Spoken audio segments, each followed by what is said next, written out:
East Coast military from here to Washington, D.C., just up to Virginia. The fleet in Norfolk had to go out to sea, which left the families back, and they had to be evacuated. MacDill Air Force Base. You know what's all there? I won't have to mention that. Much of that has been all the planes have been flown north and aircraft being flown because that's susceptible to flooding. And those headquarters are running up missions around the world. So it's been a major logistics operation to move stuff and people and families separately. Is that what worries you a lot now? We've been talking a lot during the program about storm surge and that water. And Tampa is a big city, and you know, millions of people could be affected by this storm surge. Does that worry you more than the wind in many ways? It does, because the wind will do its damage, but the surge will come in and basically paralyze because it takes the grid out. Whereas the wind will also take, when you get north of Tampa, take the distribution poles out for the power system. And if you have to replace distribution poles and sub poles through those marshes, it can take weeks.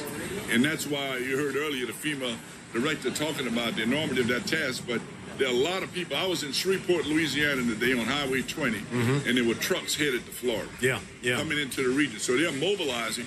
But this is going to be a major logistics operation, and that will be the biggest test of our chain of command, working civilian and military working together, is to pull that logistics together, because the storm is cutting through our logistics. Our biggest FEMA warehouse is in Atlanta. The storm may go to Atlanta, could turn the lights out there if we get a worst case scenario. Very quickly, General, you got a lot of people who did stay in place. What would be your advice to them? If you're along the coast and you stayed in place, write your name on your arm so we know who you are. In the meantime, use that Red Cross Safe and Well program. And when the communications start to degrade, text, don't try to call, because you will not be able to get through as the cell towers come down, and let people know you're safe and well and where you are, so we know where to come find you.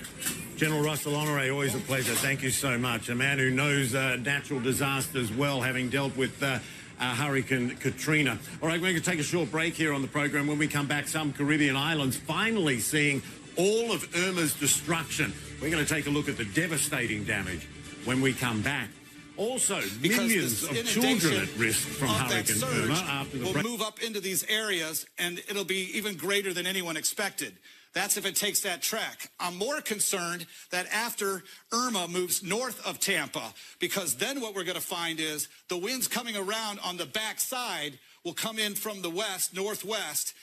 So once you think that the storm is past and everything is fine, you're going to get inundated again on the backside of the storm, on the southern end of that eye. There's a wide range of winds, and that surge will continue for some time, even if the storm is well north. So a lot of concerns in the hours and days ahead.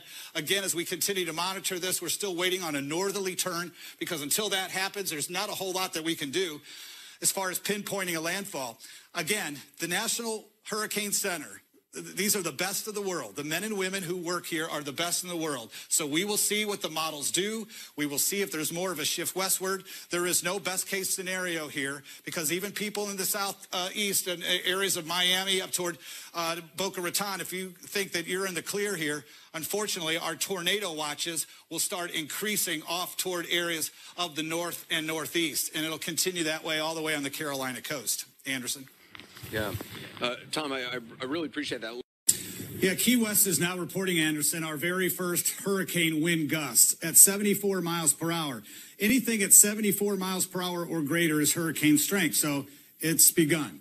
I want to take a look at our track, which we will get a new one at the top of the hour. But notice the cone of uncertainty. We continue to watch the storm move west-northwesterly. So we're not getting that northerly component just yet. But where it moves, especially around Naples to Tampa, is critical here. And then turn off toward areas, putting Atlanta in the worst position for the possible winds. That's that front right quadrant. So we're going to continue to keep an eye on that. Again, the eye still off the coast. We're not looking at an eye wall per se around the center of the eye. But notice how we have the bright colors now. That is the eye wall replacement cycle. So